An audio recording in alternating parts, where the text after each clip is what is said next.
Kumusta ang tanan, guys? Kumusta ang tanan? Ang tanan nga okay ra mo? Kaya ako sa diri okay ra pod. Karon guys, nanapi ko. Santa mga napi ko, disgutis gatagon sa istorya ta ba kay para di puta layon. Di puta makuan ba nang latiyon o katogon. Shout out ko da sa kuang mga kuan ya. Kapwa na ko nga taga Puskos o ganidoro. Kumusta man mo mga guys? Mga guys, kumusta man mo? Kumusta man ang atong daro-daro diha? Kaya pa? Bahala magkaya mo kaya gyapon na. Para sa ekonomiya, para sa mga anak o mga ginikanan, igsuon, parente, gagaw, sa na lang diha. Para sa uyab. Ipadala ng uyab kay unang uyab to nakuha na. Tawag gani. Kailangan na og kanang pangkuan ba, pangtagay, pangsigarilyo, pang chicks. Yahay kayo no? Yang imong uyab gadaro diri ag kayod kayo di kumuskus ug alidoro nya ikaw hayahay kay kada no. Tapos kandayan ka dito na pahangin payong panila pa electric pan.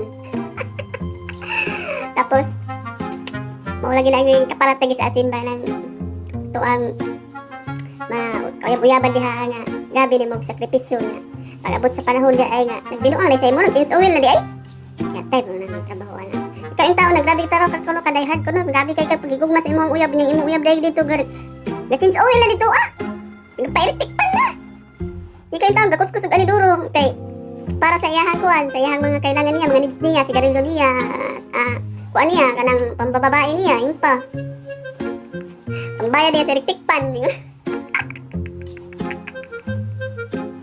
Walang ka mo guys, mga ka-FW. Kabantay gani mo nga, dili na kayo okay ng inyong kuan, yung bana ninyo, uyab ninyo nga, wala na time sa inyo ha. Anya, tapos nakita ninyo nga inyong kwarta, wala gayog gunit, gayog handel. Ay na mo sigpadala, oy, no, sa naman mga kutog kalor na imuhang uyab diha, o bana. Gustuhan na sa imuhang pagkahungog-hungog, ay pagpahungog-hungog ba?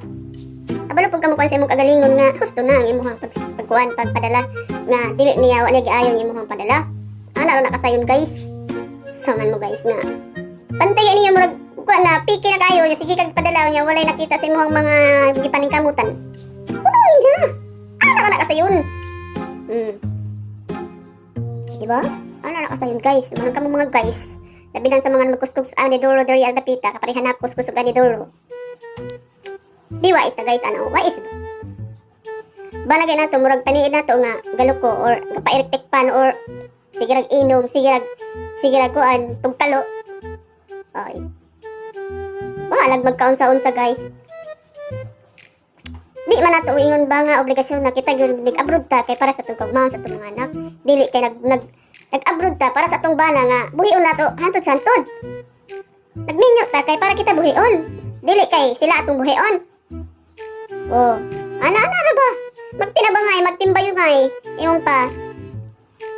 Nagukot bakos na gani kay para magtinabangay. Isa pag tinabangay ana nga wa may pagtan-aw sa iyahang usag nga nagkayam na mamo na nagkakuha na. Magkamo guys. Mo na ibutang sa buon yung buot. Hindi ta magpa-kuan ba?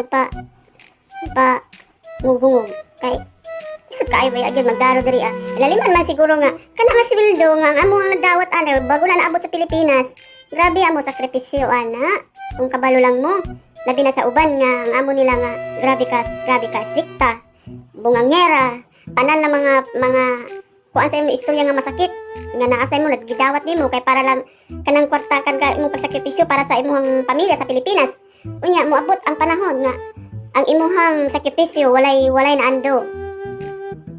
Kinsa may kaluluoy ana. Pag-abot sa panahon. Ang atong hinaguan kakapoy. Nga mura na taag robot kumbaga. Way na ando.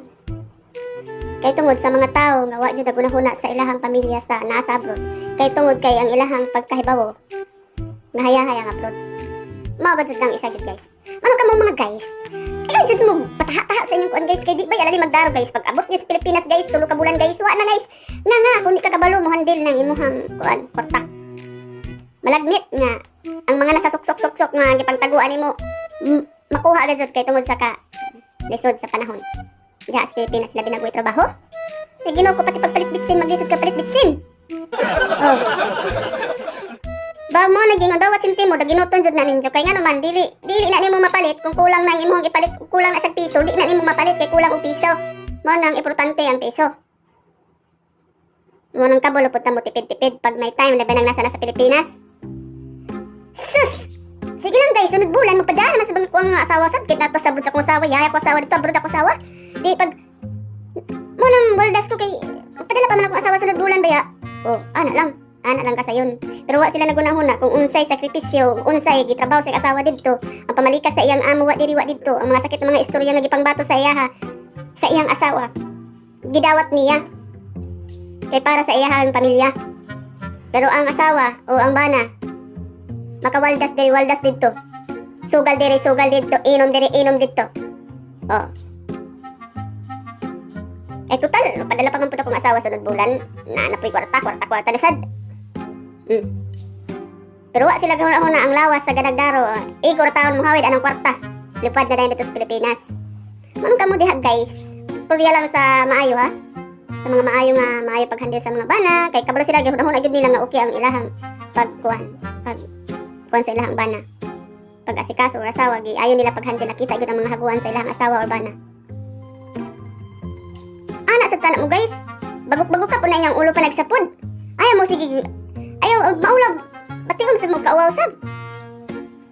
Nga kay di sad baya kayo guys gid sa tinuod lang. Kamo taraw diri sa amo ang sitwasyon. Lalim ba? Ha? Dili lalim ang trabaho diri sa abroad. Ang pangalan na abroad mo'y lami kay paminawon lang. Lami kay paminawon kung naka sa Pilipinas. Pero anhi diri as sa gawas. Para mahibalo ka kung unsa kalisod. Maghilak jud kag tag kilabi na sa mga dili fighter. Mga hina, maghilak jud tagok. Umora to guys. Salamat. Bye-bye.